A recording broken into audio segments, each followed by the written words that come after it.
Hey guys, it's Victoria, and I heard a quote once that I always remembered, and I kind of lived by it anyway, but it's integrity is doing the right thing when nobody's looking. So do the right thing when nobody's looking. There's something in the street, I'm telling you now, but I just wanted to make a point. And there was something in the street that was a metal piece of something, and all these cars were going over, and I stopped traffic and I moved it. Someone's got to do something.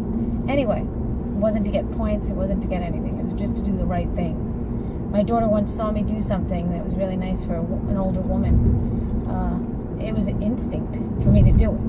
And she was like, wow, that was really nice. I'm like, no, it would be not nice if I didn't do it. It would be not nice if I didn't do it. Okay, so let's get right into what I want to talk about, which is probably going to be a different title. So anyway, I want to talk about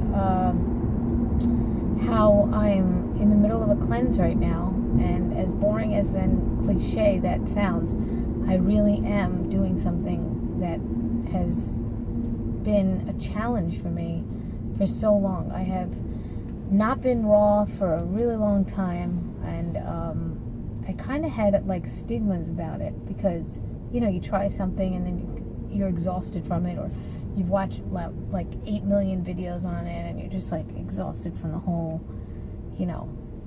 whatever it is that you did before. So I felt exhausted from it, like I was just like, not exhausted like physically, like just like, ugh, I'm done with the whole raw food movement, and I'm done with the whole trying to, I tried raw and I did it and I don't want to do it anymore. And you make these little decisions for yourself so you can move on with your life, and that's called evolving. But here's the thing, I know it works. I know how I felt when I did it. Does it work long term? I still don't know. I don't know. Have I seen some freaked out stories long term? Yeah. But you could say that about anything. I mean, maybe their background was different. I don't know. I know that what worked for me a long time ago was when I went raw, I felt amazing. And I don't mean raw like gourmet raw. I mean like low fat, raw vegan. Like I just felt really good. I don't want to do it as a cult. I don't want to be a leader. I don't want to be a guru. I don't care anymore. That part of me is completely over. I'm not an activist. I don't give a shit what anyone eats. I really don't. If I don't know them and they're not related to me, I really don't care. Mainly because I can never find a parking spot. Anyway, that goes beyond. Anyway, that's like kind of part of my stand-up routine. Where I don't want anyone to live. Kidding. I just feel like I needed a cleanse so badly. I ate a bag of chips. It was like bean burrito chips, they were called. It's made out of beans, not potatoes. I was like, oh, I'm gluten-free, I'm potato-free, let me see. What do you mean, let me see? I know what happens in the end with sea salt. I blow up. I was the highest weight I could think of since pregnancy 11 years ago. So could you imagine the feeling I got when I got on the scale? Like complete and utter disgust with myself. And yeah, I feel like crap when I'm overweight. I don't care how you guys feel. I know what I feel like. And it's not just a vanity thing. But yeah, it is a vanity thing. I want to look good. Why shouldn't I look good? My first impression when I meet somebody, why shouldn't I look good? Why should I look like a slob, a fat slob? To me, being fat is sloppy. You can never dress up fat. It's an unhealthy substance to be in your body in excess. It just is. You can say what you want. You think you're healthy and you're fat? You're not. You're not. There are definite problems that are going on when you have that. I'm not saying thin people are not unhealthy. Of course they are.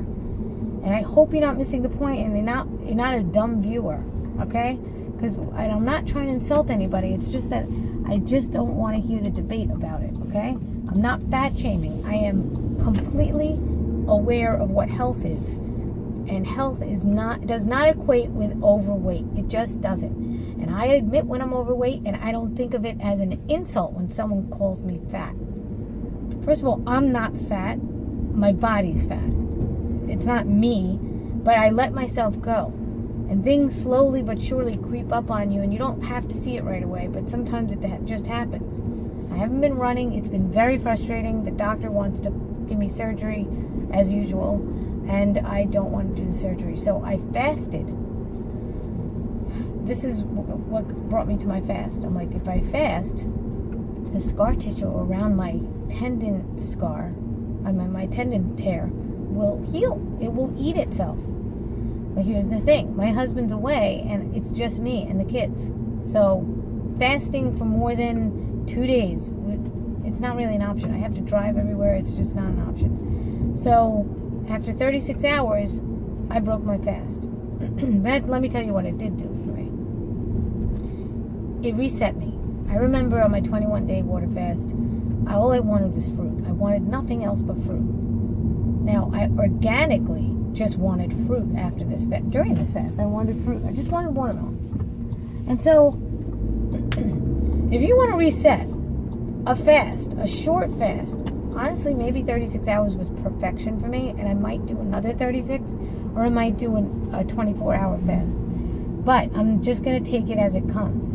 So last Saturday, I decided to just stay home, chill out, and just completely get this under control. And I did. And it really reset me. And so far, the only thing I had that was cooked was peas. All right? But I had no desire, and I didn't even like it, because I had it without salt. It's another thing I took out this week. Salt and oil. No, I had a little bit of oil. I did have a little bit of oil on a salad, but I had no salt, and I'm feeling a lot better. I already took off 6 pounds of probably water weight, but I'll take it. And I just feel better. I think better.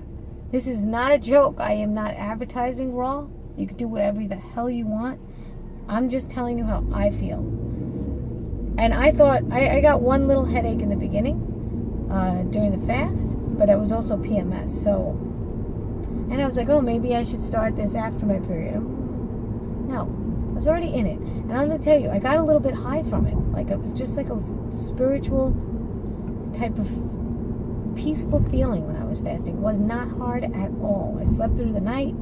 It was really actually good. I felt really good. I never felt hunger because I ate so much the day before, so my belly was full. But to not get too into dragging this on, I just want to tell you, it's day 6 that's just starting. I start my day out with this kombucha's ginger flavor. Just pressed ginger. That's it. But it tastes so sweet. And there's no sugar in it. As far as I know, it doesn't say sugar. But anyway, it seems to give me a really good balance in the morning. This is the non-alcoholic one. And I just feel, I don't know, better. The other night I had to have a glass of wine. I didn't have to. I had a glass of wine because I was getting up on stage for comedy. I thought I'd have wine. But you know what? I don't even really want to have wine anymore. I'll tell you the truth. Last night I did stand up and I also sang, and I didn't have wine, and I felt good. I'm not nervous on stage. I don't know why I did. Anyway, it does take a little bit of the edge off. Sometimes kombucha with the alcohol type of factor, that one actually works out a little bit nicely. But anyway, I just don't have the calling to eat cooked food right now. And I think about food without salt, and I'm like, it's not that good. So I'm really trying to go salt-free. So what happened was I started out with gluten-free for about 2 weeks, and that worked out. But not well enough because I was eating those chips. You can be gluten-free and everything free, but then you're having junk. Salt and oil, man. It's addictive. You just keep going with it. And you're never happy after you eat it. You're never happy. I did swallow some salt water from the ocean, though, a couple of times. That was nasty. What happens? Your mouth gets so dry, like a sulfur type of like saliva bubbles out. It's gross. That's how I know it's bad for you, because salt on like the most sensitive parts, like of your eye, like let's say you get salt in your eye, that shit burns. That should tell you something, what it's doing to your organs. You know? It's good to have some salt. Himalayan salt, I don't think has an effect on me, but too much salt And then you just get the taste buds to change. I'll tell you, I had a salad yesterday. I didn't need salt. I really tasted the celery in it, and I tasted the parsley, and I chopped all that up, and that becomes very salty, by the way. Tomatoes and celery and parsley. This thing keeps falling. I keep picking it up. I know what's happening. It's not really tightened to the back. I can't really do that now because I'm driving. I hope you don't mind how this is going. Just lagging on into my lap. Alright, well, that's it for now. That's what I have to say about that. I hope you have a beautiful day, and I'm not just saying that. I really hope you do. So yeah, raw foods, believe it or not, working for me. I haven't been having much fat. Maybe a half an avocado, a little bit of oil, and that's about it. Alright, signing off. Take care, everyone.